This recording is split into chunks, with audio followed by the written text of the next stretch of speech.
It happened on a quiet morning at a military training base where several elite units were gathered for a joint exercise.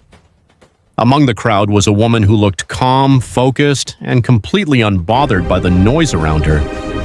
She wasn't wearing anything that showed her rank clearly, so most people assumed she was a civilian advisor or maybe a junior officer. A group of Navy SEALs walked past her, talking and laughing among themselves. One of them, trying to crack a light joke, stopped, looked at her, and said with a grin, "So, ma'am, what's your rank?" He clearly didn't expect any serious answer. To him, it was just harmless teasing. The woman simply smiled politely and didn't respond. Her quiet reaction made the SEAL think she really was a civilian. He shrugged and walked away, not giving it another thought. A few minutes later, the atmosphere suddenly shifted. Several high-ranking officers began approaching the training ground. Their presence made every soldier straighten up. Commanders from different branches, Army, Navy, Air Force, were all gathering as if expecting someone important. Then, to everyone's surprise, the same quiet woman stepped forward. The officers immediately recognized her, without hesitation.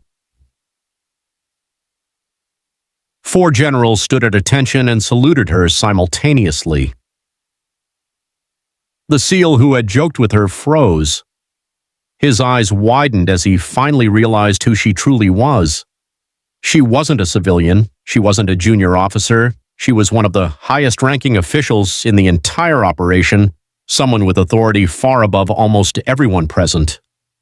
The generals greeted her with complete respect. She nodded back calmly and began giving clear instructions for the day's coordinated exercise. Every soldier listened closely. Her voice carried confidence, discipline, and experience, the kind no one could fake. The SEAL felt embarrassed but also deeply impressed. He approached her later and quietly apologized for underestimating her. She smiled and simply said, "Rank doesn't matter until it's needed. What matters is how we treat people, no matter who they are." At that moment, he understood the lesson completely. Never judge someone's power, position, or worth just by how they look.